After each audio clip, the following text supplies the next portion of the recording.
So, hello guys, what's up? It's me again, si Mima Alicia nyo at nagbabalik ulit para sa ating panibagong video.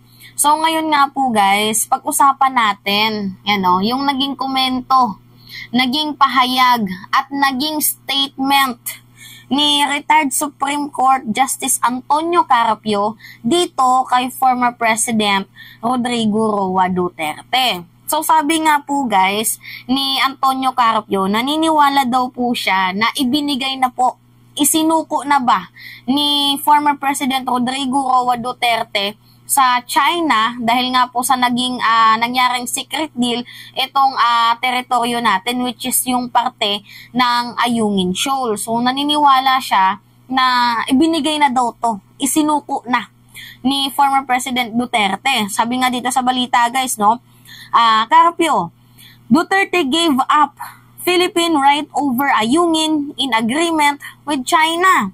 So, former President Rodrigo Roa Duterte surrendered the Philippines' sovereign rights over Ayungin Shoal in what was disguised as a gentleman agreement with China. Actually guys, hindi man po nagsalita itong si former President Duterte kung totoo man po or hindi itong secret deal niya sa China, pero meron po tayong isang patunay na konfirmado nga po, kinonfirm mismo ng kanyang former spokesperson na totoo po yung secret deal dito sa China. So baka sabihin ng iba, si Mima, fake news yan, asan yung ebidensya mo? O ito, panoodin muna natin guys yung sinabi ni Harry Roque.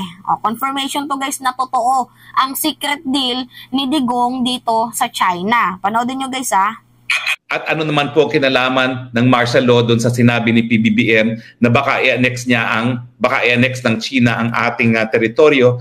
Kasi po sa ating saligang batas, dalawa lang ang dahilan para magdeklara ng martial law ang presidente. Yan po ay invasion o pananakop, panlulusob ng isang dayuhang bansa sa Pilipinas or di naman kaya insurrection.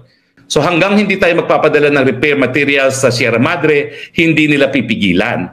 Pero nangyari po, kaya tayo nawa-water cannon, talaga nagdadala sila ng repair materials. Alam naman nila na kapag may repair materials, talagang hindi tayo papapasukin. Pero paulit-ulit nilang ginagawa. Bakit? Kasi nga gusto nila na talagang ang China maging mas aggressive, para pag naging mas aggressive ang China, sasabihin natin, Uncle Sam, tulong, Mutual Defense Treaty. Pero nga po. Yan. Kasi itong si Harry Roque, kung mapapansin nyo guys, pilit niyang pinupush yung kanyang agenda, yung kanyang black propaganda na sirain ang imahe ni President Marcos, to the point na sinasabi niya na gusto daw ng ating Pangulo ng gyera.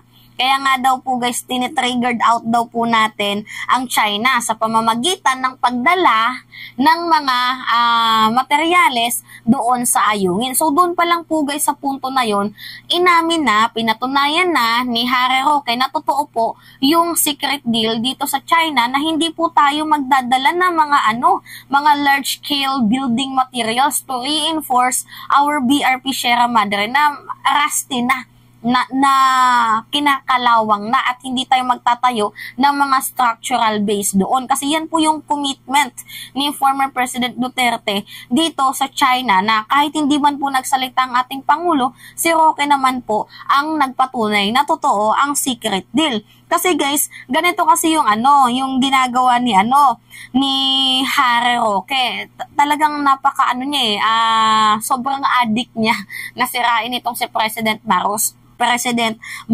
Pero ang nangyayari guys na imbis na masiraan itong si President Marcos, ang nangyayari mas sinisira niya yung image ni former President Duterte to the point na siya na mismo yung naglaglag siya na mismo yung nagpaamin, siya na mismo yung nagsalita na totoo ang secret deal kasi according sa kanyang binanggit na kung hindi daw tayo nagdadala ng mga large-scale building materials, hindi po sana mag-a-annex itong China. So ang punto kasi dito guys ni Harry Roque, gusto daw po ng ating Pangulo ng gyera, kaya daw po tinitriggered out natin ang China sa pamamagitan ng pagdala ng mga resupply mission na meron pong mga materyales para ayusin itong BRP. Kasi according po sa kanilang secret deal, bawal po ang magdala ng mga materials na mag-aayos magpipreserve dito sa ating nabubulok na BRP Sierra Madre.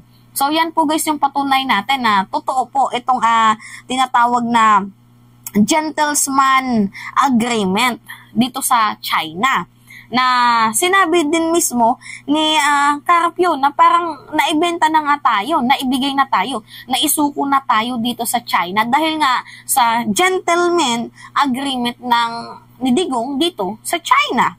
So ngayon, the Gentleman's Agreement governs Manila maintenance and repair of BRP Sierra Madre, a Philippine Navy grounded in the disputed area. Kasi itong itong BRP Sierra Madre na to, isinadsad yan dyan guys ni ERAP.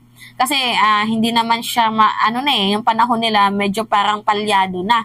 So isinadsad yan guys doon sa ating bahura, which is pinagtayuan po guys ng ng Navy. Ginawa po yung Navy troops ng ating mga kasundaluhan. So doon po yung kanilang station. So ngayon nga po guys, dahil nga hindi na po gumagana itong ating BRP Sierra Madre, aayusin na sana ng ating Pangulo. Ang problema naman, paano po aayusin ng ating Pangulo? Meron palang ginawang commitment itong si former President Duterte dito sa China na hindi daw po tayo pwedeng magdala ng kahit anong materials na mag-aayos, 'di ba? Magbi-build ulit dito sa ating nabubulok na BRP Sierra Madre. Yan po yung yung sabi doon sa secret deal na mismong China na mismo ang nagbulgar dahil nga itong ating presidente matilo kasi nga pinipreserve niyang atin, ang sariling atin. May pondo na, papaayusin na natin, tapos nung biglang aayusin, winawater cannon na tayo. Diba? Bakit tayo winawater cannon? Kasi nagdadala tayo guys ng resupply mission na meron pong mga materials para ayusin, i-preserve itong ating BRP. So ngayon, sino yung yung may mali dito? Si Digong. Hindi naman kasi tayo guys mawawater cannon kung hindi po sa secret deal na binitawan ni former President Duterte. Tama ba ako? Diba guys? Think of that. Tinatawag nilang hudas ang ating Pangulo, tinatawag nilang gustong makipaggera ng ating Pangulo, which is in the first place guys, kung hindi na sana nakipagsunduan, walang secret deal sana itong si Digong, ay di sana walang water cannon. Kasi yan po yung ginagamit nilang baraha sa atin eh.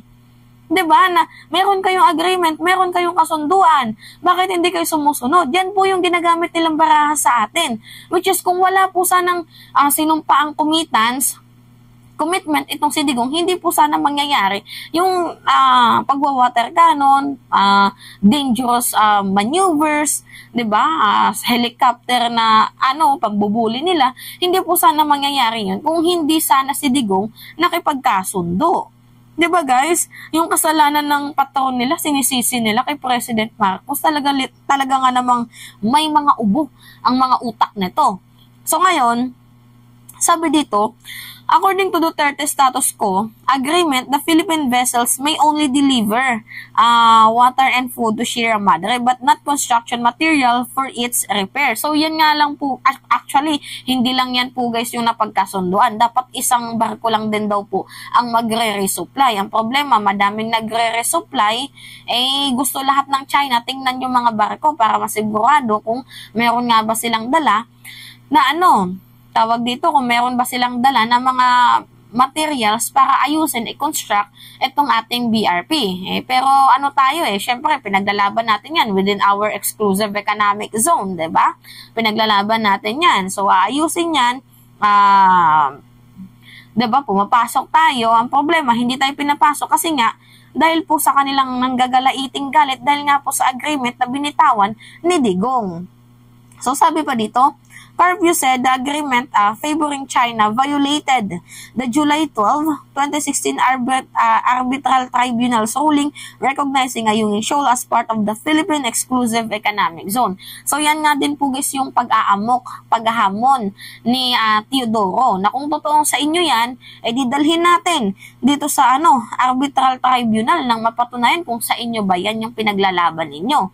Ang problema, itong China masyadong defensive na hindi daw, ganyan-ganyan, kasi feeling nila above the law sila. So, yung pinakapunto kasi dito guys, na sinasabi ni Carpio, na ibenta na nga ni Digong, na isuko na ni Digong, itong bandera ng bansang Pilipinas doon sa China, especially doon sa teritoryo ng Ayungin Shoal.